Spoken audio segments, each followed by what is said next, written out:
In 1849, Father Leo Meyer and Brother Charles Scholes, Marianists from France, arrived in Cincinnati during the midst of a cholera epidemic. Father Meyer was asked to go to a parish in Dayton to minister to the sick and dying. While in Dayton, he met John Stewart, a successful farmer whose frontier spirit had fallen victim to the epidemic. His infant daughter, Mary Louisa, had died of cholera, and he decided to sell his farm and return to his family's home in Europe. Father Meyer's dream was to establish a boarding school, and he agreed to purchase the farm, the Stewart home, and the caretaker's cottage for a price of $12,000. The only problem was that Father Meyer did not have the money, but Stewart accepted a simple medal of St. Joseph as his promise of repayment. On July 1, 1850, St. Mary's School for Boys opened its doors to 14 primary students.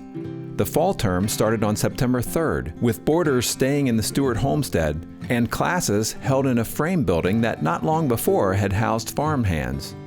From its earliest days, the school was not merely about instruction. It was about formation of minds, of hearts, and of character, preparing young men to be leaders in both society and the church. The Marianist founders were members of a relatively new Catholic religious order, the Society of Mary, established in the wake of the French Revolution. In a time when the church had been deeply shaken, Father William Joseph Chaminade believed renewal would come not just through preaching, but by forming communities of faith. He brought people together, small communities of everyday believers, to live their faith, support one another, and follow Mary's example of bringing Christ to the world.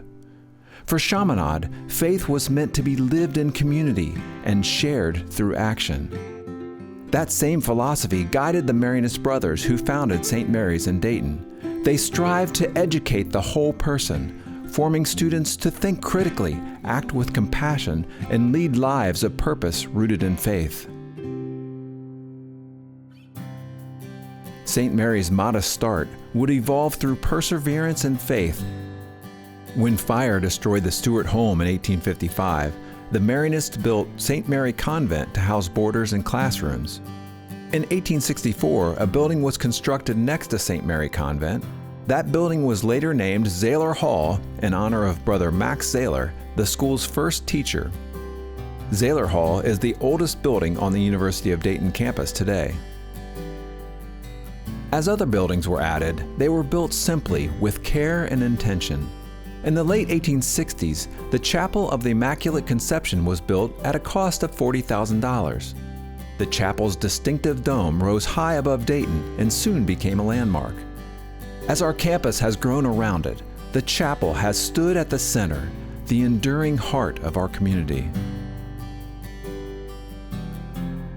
When St. Mary's Hall was built in 1870, it was the largest building in Dayton.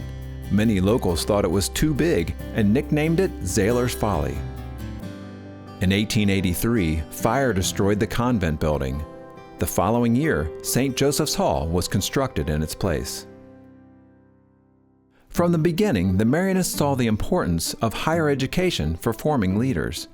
In 1861, St. Mary's added college preparatory classes, and in 1882, the school was incorporated as St. Mary's College, one of Ohio's first privately supported degree-granting institutions.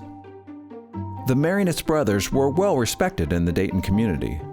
When the neighboring Patterson family considered investing in a new invention, the cash register, Mrs. Patterson turned to Brother Max Zaylor for advice. He encouraged the idea, and in 1883, the Marianists bought 28 acres of the Patterson farm, giving the family the capital they needed.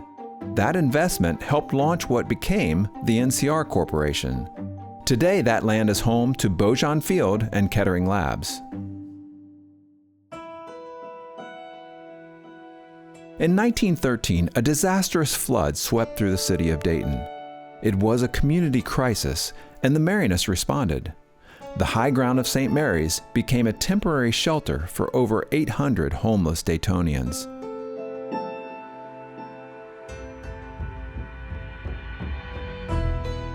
Service, justice, human dignity, these weren't abstract ideas. They were lived every day. we continue to be deeply engaged in the Dayton community. Our faculty, staff, and students partner with other organizations to spur innovation, drive economic growth, and enhance life in our community.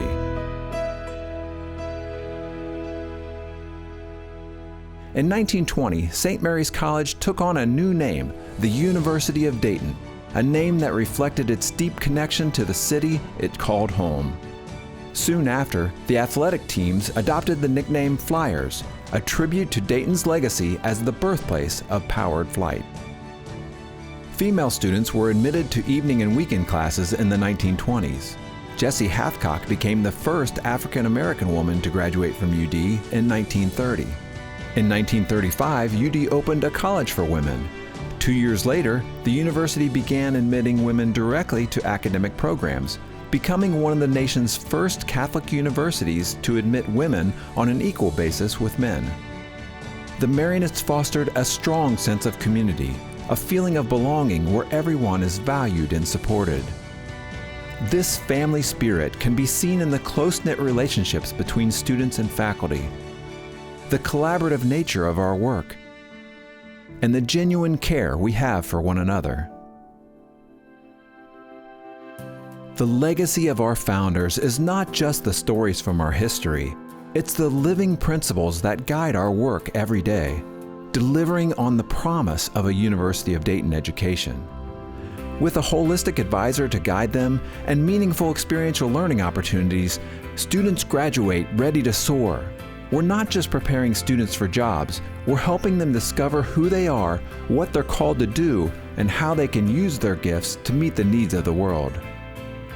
Blessed Chaminade often said, "New times call for new methods." At the University of Dayton, we take that to heart.